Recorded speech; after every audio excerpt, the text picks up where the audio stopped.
There's a family that I will never forget from my old congregation, a family that stays with me because the father died a very early death, leaving a young mother and 18-month-old twins. As you could imagine, I spent a lot of time with the mother and her twins over those first few years.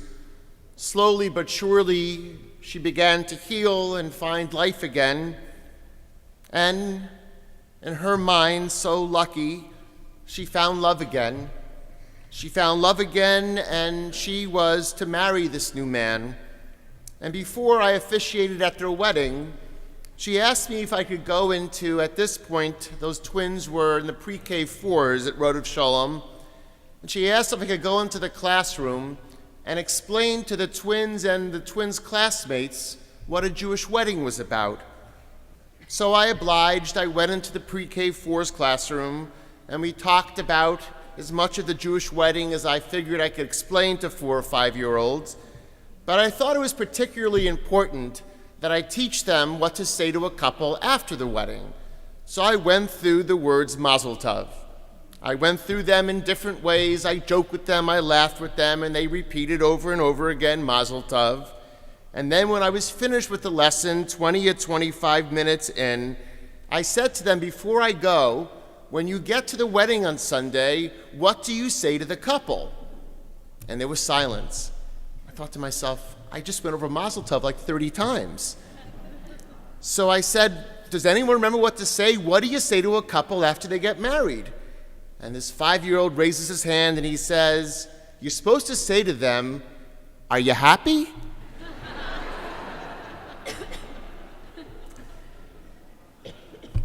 Good question.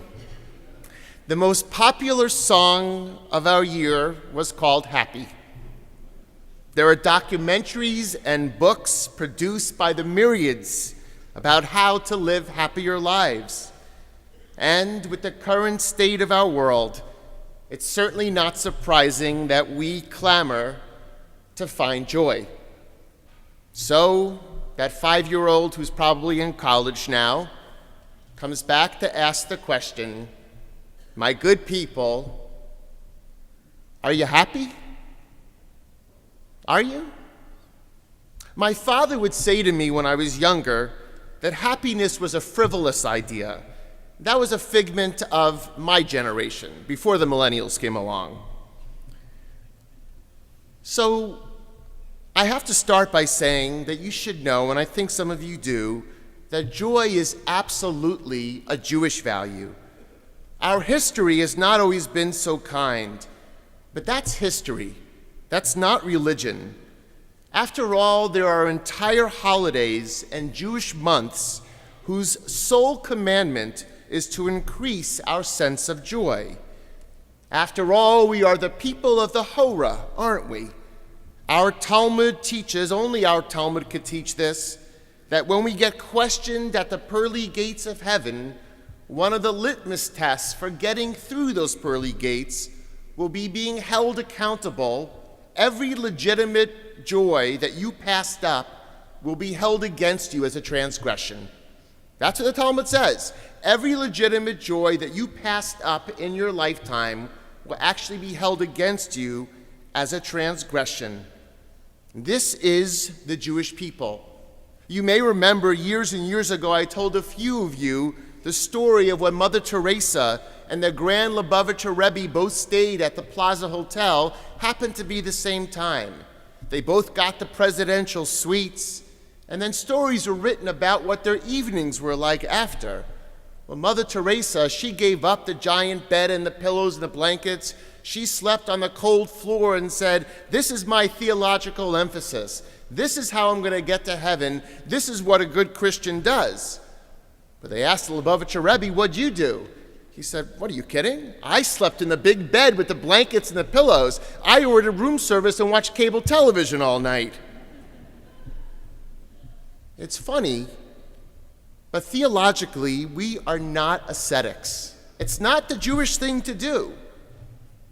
But we human beings seem to have a negativity bias. We seem actually to have a proclivity towards negativity. Just think about your interactions today. Just think about it. How many times today did you hear or did you express, "I'm so tired. Ugh, my food, it's just not tasty enough. My gym instructor, she's so loud. Ugh, the traffic, the S-curves, they're doing construction forever. Ugh, I work so hard. I'm so busy. All I do is work the emails and the Facebook pages and the Twitter. They don't stop." And people are the worst. They are so annoying. In the subway, in the traffic, in my office, on the way into temple. They talk so much, don't they? They comment on everything and anything. It's just too much for me to take. So I wonder if we spend a fraction of our time thinking just as much about what is good and what is sweet. Negativity is really, really addicting, and some of us are hardwired to it. Do you know that the news stations run 17 negative stories reported to every one positive story? They wouldn't do it unless the consumer bought it. That's how we behave, but I don't believe that's what's in our hearts. I don't believe it, and I'm convinced that it's not true, because for 17 years, you and other people have told me that you are in search for a good and meaningful life. If I don't hear it daily, I hear it weekly. I hear all the time that you are in pursuit of a good and joyful and meaningful life. Of the two major projects I worked on during my sabbatical, I studied a new field called human flourishing. The founder is an eminent professor at the University of Pennsylvania named Martin Seligman. Much of what I've learned comes from his teachings and those of Arthur Brooks. Some of you may know him because he spends most of his time as the president of the American Enterprise Institute. I have to tell you that I was really skeptical at first, because I was skeptical because I thought this is just a bunch of magic and hokey-pokey kind of thing. I was nervous to try to figure out, and then finally I did, what the difference is between what we might call happyology and flourishing. So what's happyology? Happyology is about make-believe happiness. It's about taking smiley faces and putting them all over your counters and your rooftops. Every place you go, you see a smiley face and you say, life's just fine. Happyology is about singing the song, "Don't worry, be happy." Happyology is about, you remember my favorite statement from last year, it's all good. It's all good all the time. That's happyology. Flourishing, by contrast, is a science. It's a science of helping us to find the tools to fashion a mindset or to recreate a mindset which helps us see the positive at least as much or more than we see the negative. Unlike other parts of ourselves, it turns out, happiness levels can actually be changed. Until the last decade, therapy existed mostly to cure our sadness. Skilled therapists would help diagnose and prescribe an action plan through talk therapy, through behavioral therapy, through medication, or many, many other paths. I want to say that I am a huge, huge proponent of therapy. Some of the reason is because we have some of the most skilled therapists sitting right here in this congregation who I call to help me navigate my path in my own counseling that I do as a rabbi. And I think that it's way past time, it's 2014, way past time that the taboo comes off, that we shouldn't be embarrassed to say we're in therapy, we shouldn't be embarrassed to say we want to better ourselves that way. A skilled therapist can help relieve us from many of our burdens. For many, in fact, folks, treatment has been life-changing, and in many cases, it has been life-saving. But what about the idea of improving everyday life? You see, the absence of sadness is not happiness. The absence of depression, being void of depression, is also not happiness. We think that if we get better from being sad, we'll be happy. But no, you've only gotten better from being sad. You haven't done anything about getting happy. This is science and not magic. Through MRIs of the brain, we can now measure levels of joy and fulfillment. The research shows that there are three aspects of happiness. The first is called the pleasant life. This is fairly simple. Think about what gives you pleasure. It could be reading, it could be hiking, it could be swimming, it could be eating ice cream. It could be going to the movies or getting a massage. It could be watching Mad Men or going to the Philharmonic. You list what gives you simple pleasure, and then I would urge you to amplify them. And amplify them every single day. See, in moderation, we all know it's about moderation, but in moderation, you deserve every single one of these. Make them habits, and you can move the dial. You can move the dial on your happiness levels. Closely related in the same category is something called events and circumstances. This is the category when we would say, I would only be happy if blank could happen to me. You've done that before, right? I'd only be happy if my child would get into this college. I'd only be happy if my child married this person. I'd only be happy I'm not going to get myself into trouble, so you could go on from there. My favorite category of this game, and this will show you that this is only the first level of happiness, and there's something that is actually very easily changeable about this category. My favorite exercise is the lottery game. You ever play the lottery game? You know that one. If I won the lottery, I would blank. No one's ever played that before? If I won the lottery, I would blank.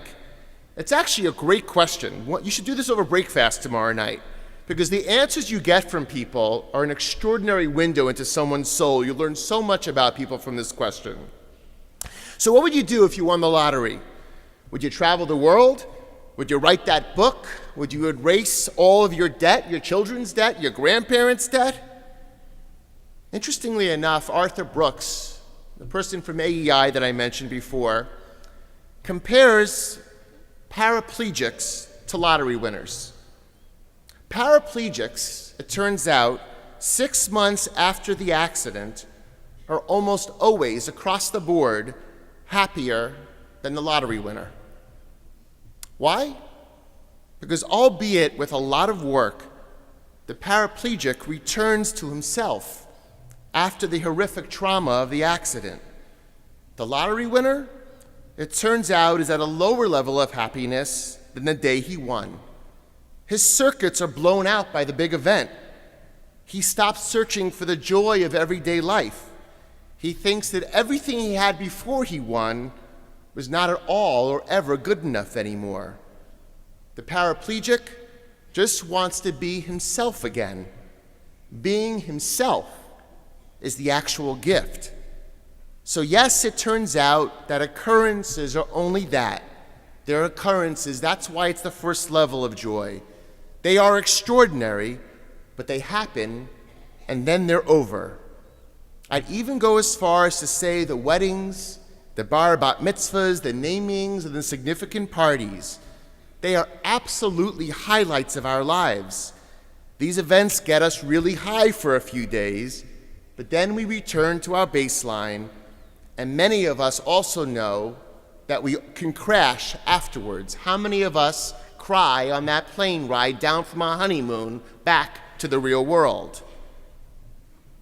The reason these events mean anything to us is because they're associated with relationship.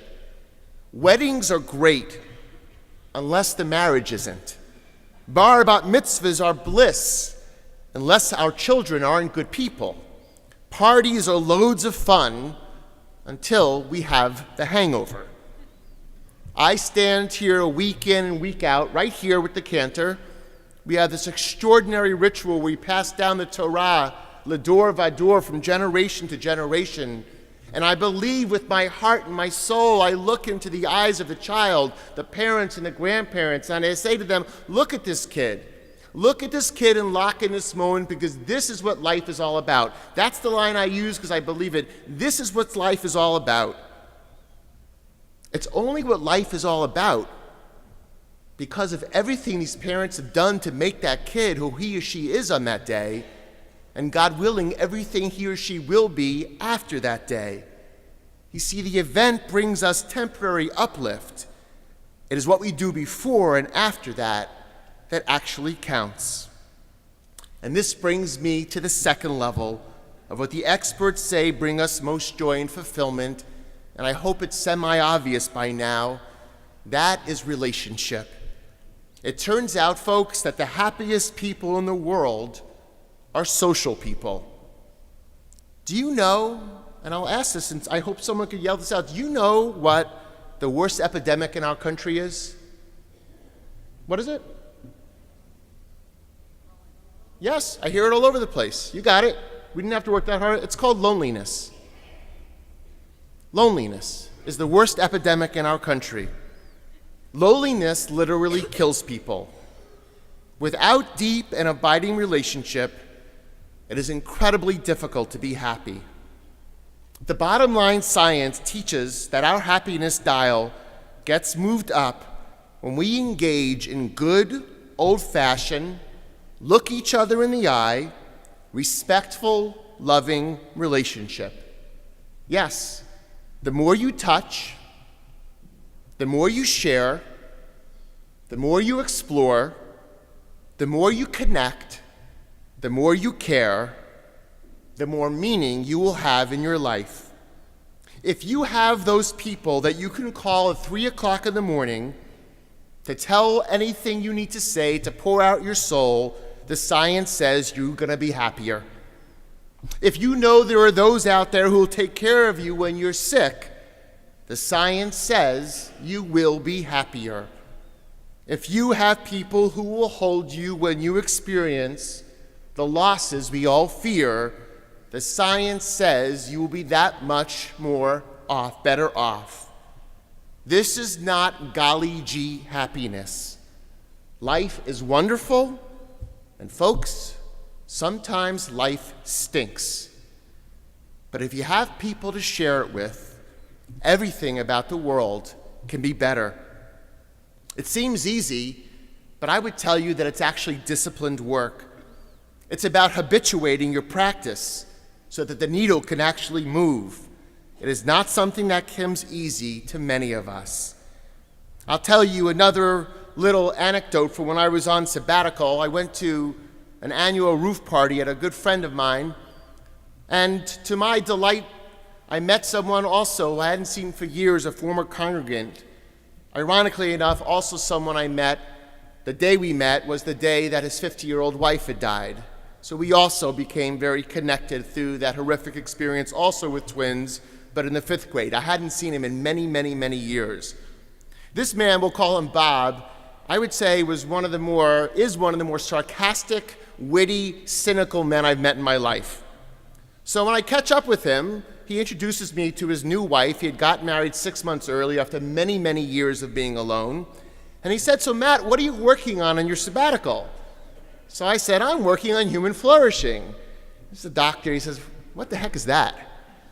So I go on to explain it to him, and in his typical way, I'm glad to see he hadn't changed, he said to me, "So let me ask you a question. What happens if I don't want to flourish? What happens if I don't want to be happy, if I don't want to grow in this way?" So I said to him, "It's interesting." And I knew I had him because his new wife was right there. I said, "I just read the following today." I said, "You want to know what it means to flourish? The science says that if you make 5 positive comments to your spouse to every one negative comment, you will have a 94% chance of your marriage lasting for the rest of your lives. If you flip that around and you make 5 negative comments to one every positive comment, you have a 94% chance of divorce." I looked at his new wife and I looked at him and I said, "Bob, You want to flourish? You can choose to flourish or not to flourish. And folks, by the way, those metrics work for your kids, they work for your workmates, they work for your cousins, they work for your friends.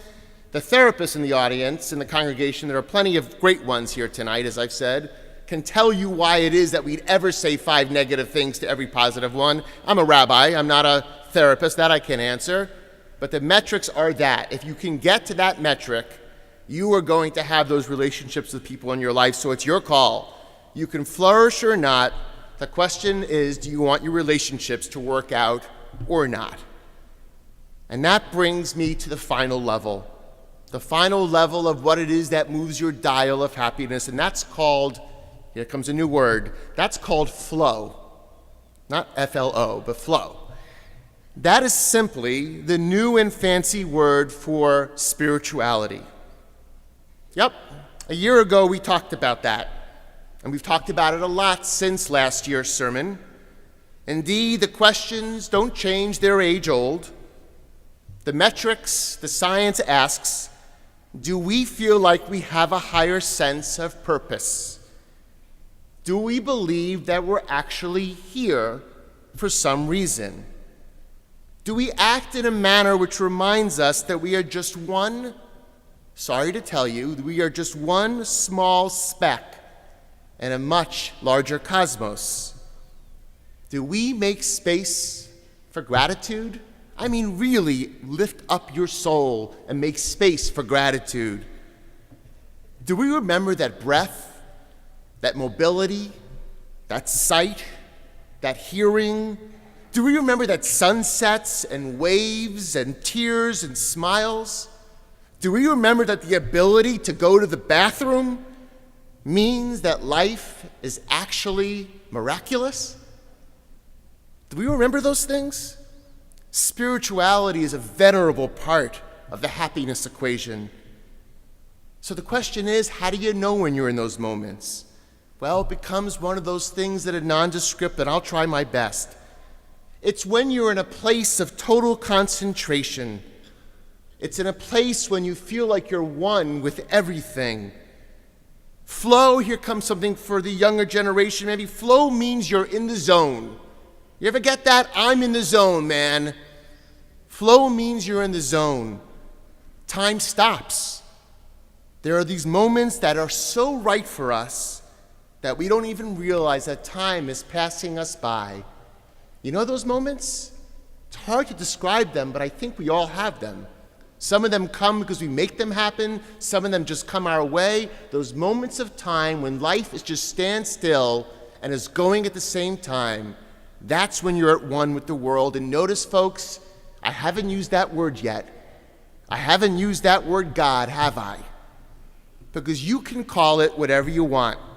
You can call it higher purpose. You could call it higher energy. You could call it higher being. The bottom line is, when we believe that we count and we are needed beyond ourselves, our happiness needle is turned up a notch. And by the way, none of this is affected by what we do for a living, if we work or not. It matters if what you do during the day, what you do for a living, counts for you in the world.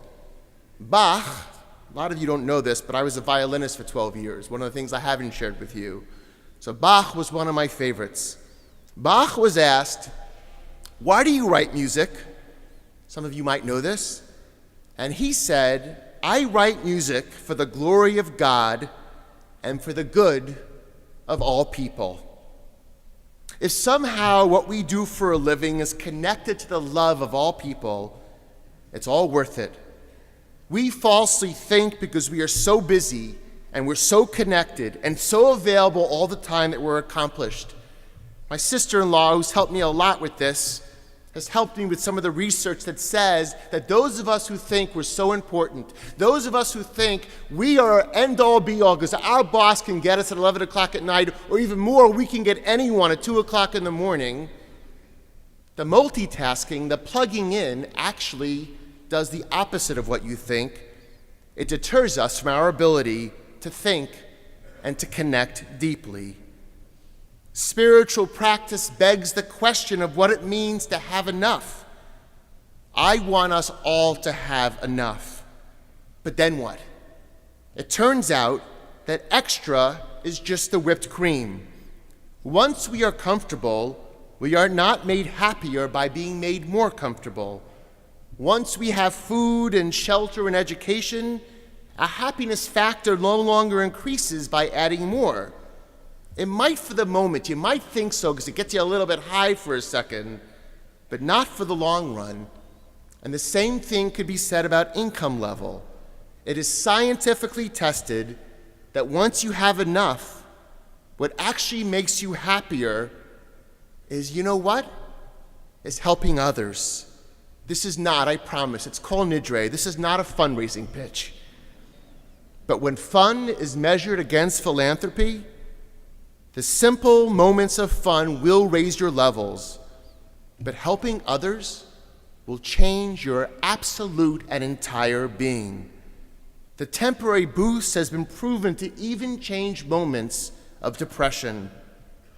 And I know from so many of you who have taught me these lessons, I see what purpose has been added to your life because what you have done to change the lives of others. Sorry to be cliche, but it's absolutely priceless. It's absolutely priceless. So, friends, my good people, this is our season of change. I want to say out loud that it is not narcissistic to want to have a happy life. You actually deserve it. Perhaps instead of coming here, we talk about the beating of our chest. I see some people feel comfortable and some people don't. Some people hit their knees and some people hit their heads. All of that is assuming that God is constantly judging us. Might you come into this room and imagine that God actually is rooting you on? That God actually wants you to have a beautiful and good and joyful and meaningful life? There is now a science to it, folks. It's only 10 to 15 years old. And guess what? This is what's good about being here. It's actually Jewish to pursue a good life. Saying it's all good will do practically nothing, but intentionally amplifying pleasure and relationship and a higher purpose is now proven to add quality to our lives. So this is my pledge to you. This is my pledge after 17 years of being a rabbi. I've had one way of doing things through literacy, through Israel, which you heard about last week, obviously, through Jewish longevity. I now want to tell you, if you belong to this congregation, if you belong to Congregation B'nai Jeshurun, we are committed to taking your dreams and hopes, to taking what you care about the most, and helping to apply our science to know if you belong here, that you have an opportunity to have a happier life. How about that as a deal? How about when you get your membership form, it says you want this committee and this committee and this committee, and this is going to be belonging to this place means that we are going to work with every single program and every single service to make sure we plug into the things that you care about the most. All these synagogues have these barometers when you walk in about how many funds are raised. I have this dream of having a barometer that you walk in and you say, this is how joyful our community is now. And that is our pledge. You know, Aristotle said that we find bliss when we do useless things. Of all the sophisticated thinkers, you know that Aristotle intended more than the surface. See, it's in those moments where we do things that seem useless because you're not making a dollar or you're not producing something, you're actually doing the most important things in the world. I was on a baseball field with someone in my age group a few weeks ago. My son was pitching against his son. And he said to me, because I didn't want to take my eye off the field, either did he said, you know that this is the most important thing in the world? And I said, yeah, I know what you mean, Mike. He says, no, this is it. This is what it's all about. And I turned over and I looked at him and I realized he's the sap that I am. He has tears coming down his face. Because he's right.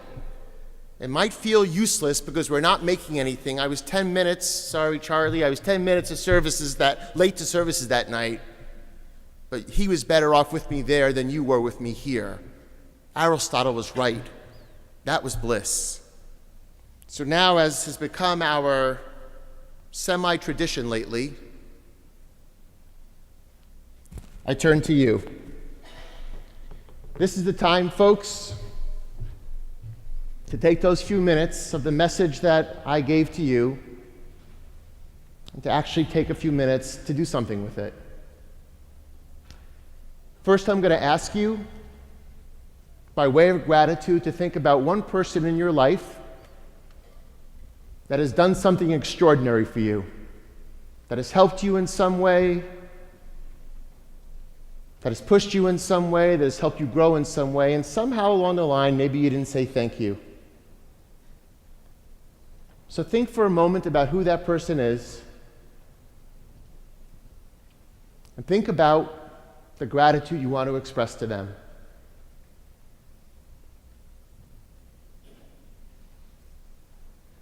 Think about the words that you want to share with them.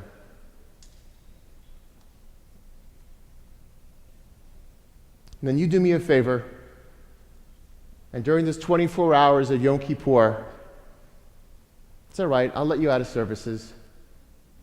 You go make a phone call, and you tell them what it is that you want to thank them for. And then stop me or email me or call me and tell me if your dial of joy has gone up at all.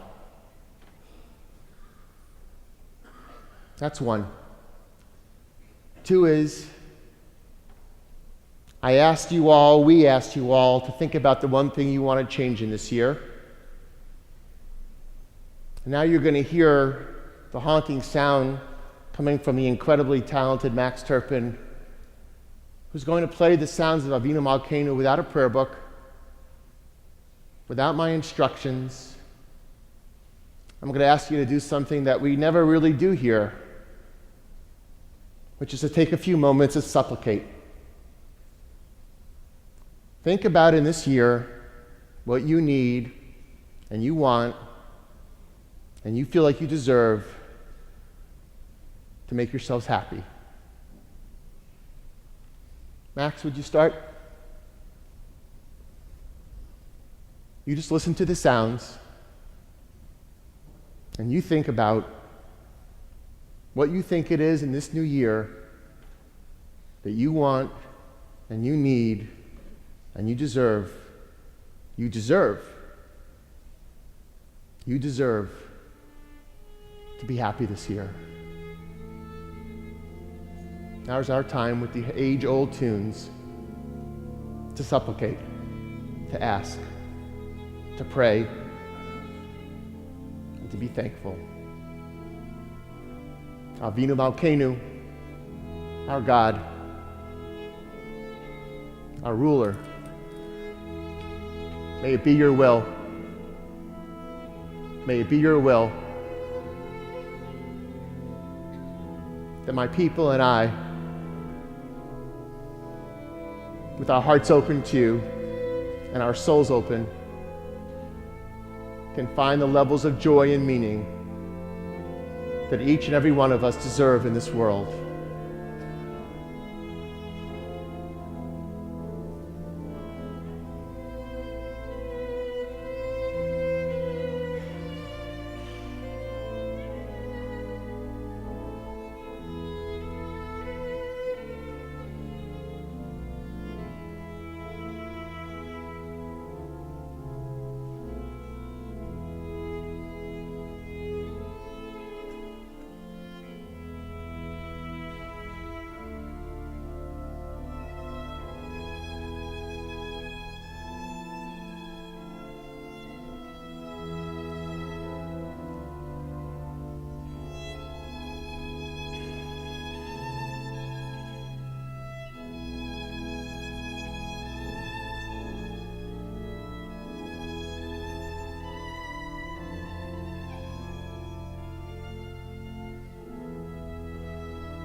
It's about daily pleasure. It's about relationship. It's about higher meaning, dear God. And all of us seek it as the ark is opened. And we turn to page 280, Avinu Malkeinu.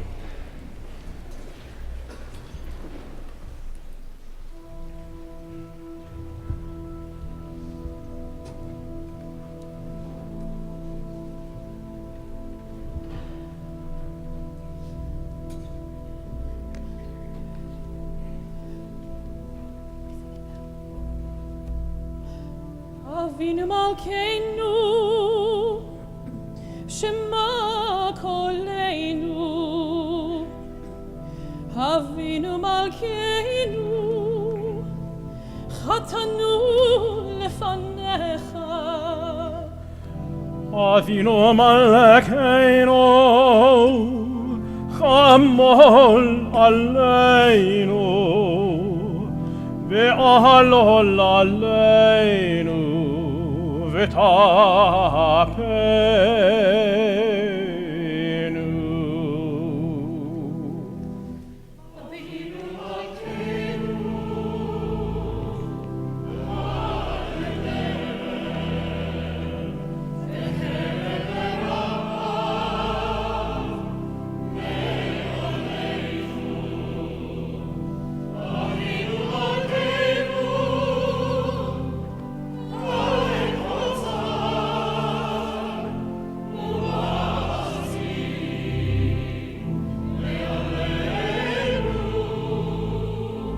Avinu Malkeinu, Avinu Malkeinu, Kodleinu,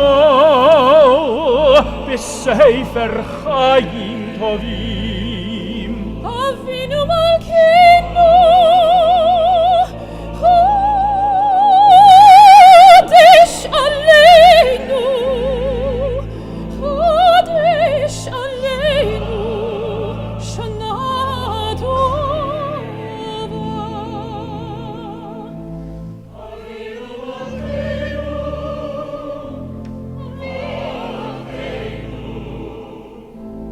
Chodesh Aleinu, Shana Tova. Avinu Malkeinu, Shema Koleinu. Shema Koleinu, Shema Koleinu.